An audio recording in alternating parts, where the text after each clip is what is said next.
First, I saw everybody else's. And I've actually got two phones. I got my personal phone and my new Droid that they gave us for work. So that's been really cool, looking at all the things you can do with that as well. But yeah, I feel like I'm among people that probably know this stuff better than I do right now. So forgive me if some of the forgive me if some of the things I'm saying are a bit obvious to you. But I'm going to talk about Facebook and Twitter. Probably a little bit more about Twitter, but I got on Twitter probably 2 years ago, and I didn't actually start tweeting at all. I got on because, do you guys watch CNN at all, Rick Sanchez? Yes, yeah. He got on Twitter and was talking about Twitter all the time, and we always had him on. It was my old station actually in Maryland. We always had him on, and we love our Rick Sanchez. We were always listening to him. We're like, what is this Twitter thing? So we got on it, and I think like a lot of people do these days, like, what the heck is this? Like, what is this, like status updates? I don't understand. Like, and that's how I was for a long time. Then I noticed a couple of other media people really engaging in it. And as you know, if you do watch Rick Sanchez, his whole show is based on Twitter now. I mean, he spends the entire show live tweeting with people, and he does very issues-based journalism, and that's how he does his whole show. So I started tweeting probably last spring, I think, like spring of '09. And again, it was like a slow progression of learning what to do. So at first, and I think a lot of people like this in the media, I use it as my real-time log for story ideas. I get on it as soon as I wake up in the morning. I check it all day long. I've got my tweet deck on here. I can scroll through, and I follow, I think, almost 1,000 people now. I follow people like you guys, you know, businesses, people I can use for a story. So businesses, county government, state government, police, as more and more police are getting on Twitter in this area, fire companies, and then just people I meet. But I find that like it's so easy for me to find ideas on Twitter because, like, let's just use me checking out the competition as an example. So, like, you always want to know what's going on with the competition. You always are checking the newspaper websites. And for me, WGAL, Channel 8, CBS 21, Fox 43, we want to make sure they don't have anything we, missed, or that they have some, I don't have to go to, like, all of their websites in the morning and check. I've got it right there. I know that it's being updated in real time. And so that's primarily, I think, any journalist will tell you. And Dan, I don't know if you concur, but that is just amazing to be able to have that interface, that live interface, and be able to really get your story ideas. And Anne, actually, I was going to use an example that Anne tweeted about. I think it was a client. Is it Eva? No. She's kind of an official client? It was, yes. Okay. MilitaryHandbag.com. I did a story on it last week. Really awesome business. Anne tweeted about it, and I follow Anne because we connected. She had found me on Twitter, and we'd been connecting for a while. You answered very quickly. Yeah. Well, hence my 2 smartphones. Yeah. I immediately messaged her and was like, MilitaryHandbag.com, what is that? Is this business owner local? And she said yes, and I'll connect you. And being a great tweeter that she is and a great PR person that she is, she immediately contacted the business owner.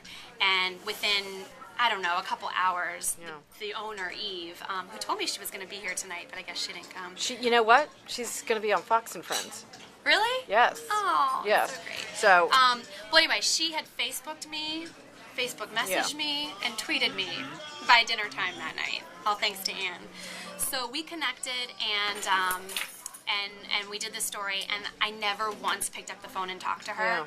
I didn't even email with her. And I think that's something that you guys can really learn from too. Is like, email is getting to the point where it's kind of outdated, and it's stuffy and it's professional, and to be able to go back and forth messaging with someone on Twitter, 140 characters, you don't have to say, "Dear Eve, thank you for your inquiry. I would, really be interested in your story. I will be back to you within 5 to 7 business days. Sincerely, Megan Healey, ABC 27. I don't have to do all that. I was just like, hey, I got your number from Ann. That's great. Let's set it up for next Monday. What do you think? Okay, and we went back and forth like that, and we set up a whole story. And I think I shot it last Wednesday or something.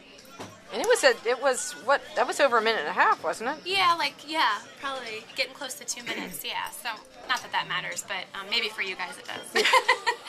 But anyway, so people love this story. It's a great business. She takes soldiers and other military members Uniform. fatigues and makes them into handbags and diaper bags and wallets and all kinds of cool stuff that you can. Anyway, it's cool business, so we like doing the story. Really neat angle. And everyone asked me, where did you get this story idea? And just totally shocked. People at my station. I got it from Twitter. And they're like, really? How'd you get that? And I'm like, I read my interface every day. I read through it and I see what's on it. And, so I thought that was really neat. And I thought that was timely that I was going to be talking to you guys. Because that was purely Twitter. Everything about it was Twitter. The second thing that I use it for is obviously interacting with people, interacting with viewers. And I actually was thinking about on the way up here, I think Facebook actually is an easier way to do that because I don't find that as many of my viewers at least are on Twitter. I find that a lot are on Facebook, not just people my age, but people my mom's age, people my grandma's age are on. People 14 years old. Everybody's on Facebook these days. Doesn't matter where you live.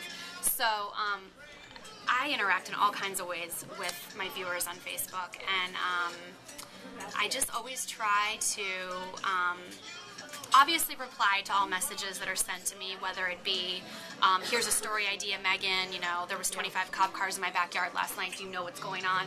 Or like, hey, I like your necklace, where did you get it? Yeah, I try to write back to all those people, and I find that when I do that, those people are sometimes the first ones to come forward when something happens in their neighborhood or someone they know. So that's another way I use Twitter. And the last way I use it really is to promote my station, to promote myself, and to promote my viewers. Good. And I'll go back to the military handbag. I mean, every story I do, whether I like it or I don't like it, I post on my Twitter account and on my Facebook account. That's great. And sometimes on my Facebook, I even write a little status update, like, okay, today I'm interviewing Eve with militaryhandbag.com. She's got a really cool business. Tune in at 5. Yeah. We'll post the story later. And Eve had actually told me, it was really cute. We were shooting the story, and she said, well, I'm not going to be seeing this on TV later. I said, well, go online. She said, I don't need to go online. I'll just read your Facebook. She says, I get all my news from your Facebook. And I'm like, well, that's dangerous. I'm not covering I'm covering militaryhandbag.com. I'm not, covering the governor's race here.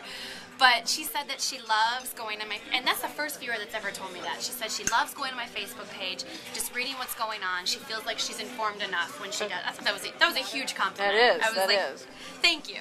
So, but I posted her stuff. I talked about what a great business she has, how proud I was of the story.